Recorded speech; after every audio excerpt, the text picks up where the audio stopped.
Thank you for joining me again for another reading through the Bible in chronological order. We are in chapter 40, finishing the book. And the Lord continues, answering Job. Will the one who contends with the Almighty correct him? Let him who argues with God give an answer. Then Job answered the Lord, I am so insignificant. How can I answer you? I place my hand over my mouth. I have spoken once, and I will not reply twice, but now I add nothing. So the Lord answered Job from the whirlwind. Get ready to answer me like a man. When I question you, you will inform me. Would you really challenge my justice? Would you declare me guilty to justify yourself? Do you have an arm like God's? Can you thunder with a voice like his? Adorn yourself with majesty and splendor and clothe yourself with honor and glory. Pour out your raging anger. Look at every proud person and humiliate him. Look on every proud person and humble him. Trample the wicked where they stand. Hide them together in the dust. Imprison them in the grave. Then I will confess to you that your own right hand can deliver you. Look at Behemoth, which I made along with you. He eats grass like cattle. Look at the strength of his back and the power in the muscles of his belly. He stiffens his tail like a cedar tree. The tendons of his thighs are woven together. His bones are bronze tubes. His limbs are like iron rods. He is the foremost of God's works. Only his maker can draw the sword against him. The hills yield food for him, while all sorts of wild animals play there. He lies under the lotus plants, hiding in the protection of marshy reeds. Lotus plants cover him with their shade. The willows by the brook surround him. Though the river rages, Behemoth is unafraid. He remains confident, even if the Jordan surges up to his mouth. Can anyone capture him while he looks on, or pierce his nose with snares? Can you pull in Leviathan with a hook, or tie his tongue down with a rope? Can you put a cord through the nose, or pierce his jaw with a hook? Will he beg you for mercy, or speak softly to you? Will he make a covenant with you so that you can take him as a slave forever? Can you play with him like a bird, or put him on a leash for your girls? Will traders bargain for him or divide him among the merchants? Can you fill his hide with harpoons, or his head with fishing spears? Lay a hand on him. You will remember the battle and never repeat it. Any hope of capturing him proves false. Does a person not collapse at the very sight of him? No one is ferocious enough to rouse Leviathan. Who then can stand against him? Who confronted me that I should repay him? Everything under heaven belongs to me. I cannot be silent about his limbs, his power, and his graceful proportions. Who can strip off his outer covering? Who can penetrate his double layer of armor? Who can open his jaw, surrounded by those terrifying teeth?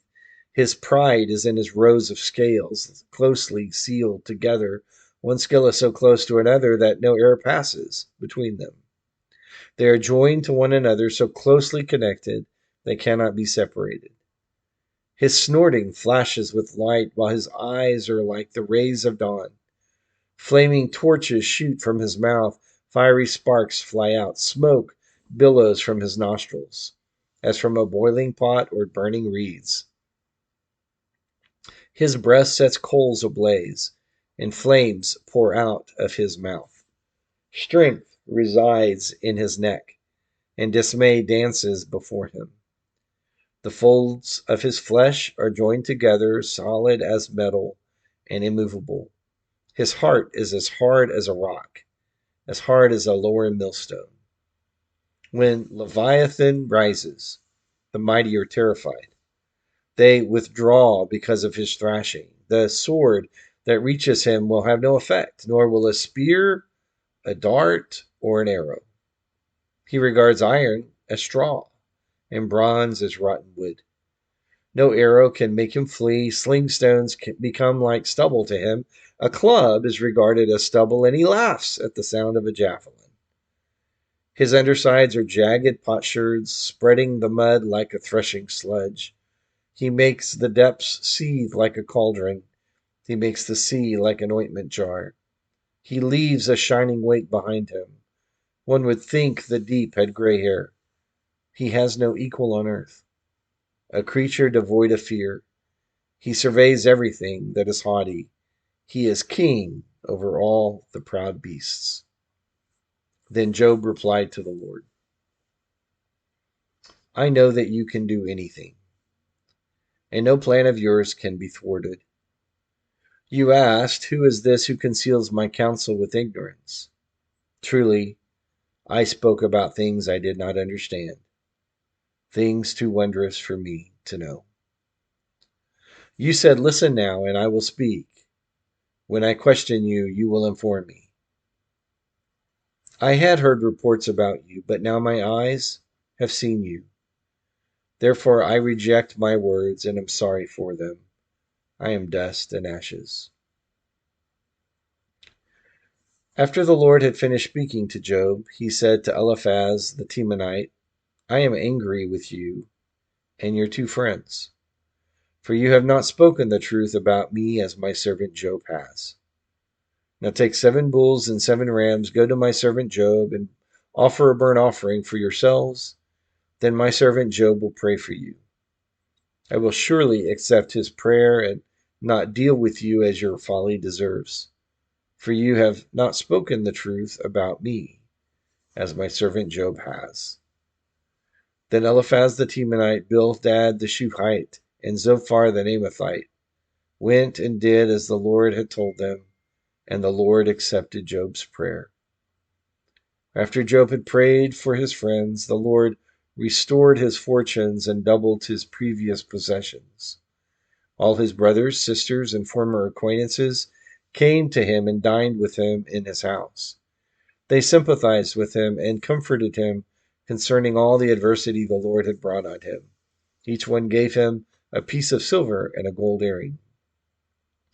So the Lord blessed the last part of Job's life more than the first. He owned 14,000 sheep and goats, 6,000 camels, 1,000 yoke of oxen, and 1,000 female donkeys. He also had 7 sons and 3 daughters. He named his first daughter Jemimah, his second Keziah, his third Keren-happuch. No woman was as beautiful as Job's daughters could be found in all the land, and their father granted them an inheritance with their brothers. Job lived 140 years after this and saw his children and their children to the 4th generation. Then Job died old and full of days. So in this reading, where we conclude the book, God turns to Job and once again uses a powerful demonstration of the power that God is when using Behemoth and Leviathan. These historic creatures were enough for God to parade in front of Job in words so that Job could connect and understand the power of what God was saying. That I control Behemoth and I control Leviathan. I made them, but yet none of you humans can. God is God. And so Job understands, I know now you can do anything. And so the final part of this last narrative is the surrender of life that Job comes to, acknowledging that he had not spoken what he should have, though God doesn't censure him, even in front of his friends. He censures them, the friends, and then tells them to bring to Job animals, bring there a sacrifice so that so that Job could offer the prayer of intercession on their behalf. The tables turned. And then Job's life is blessed again. The book doesn't answer the question of why we suffer. The book only tries to address poetically why we can endure when we suffer. Because, like Job said, God can do anything. Join me again for another reading tomorrow, and thank you for joining me.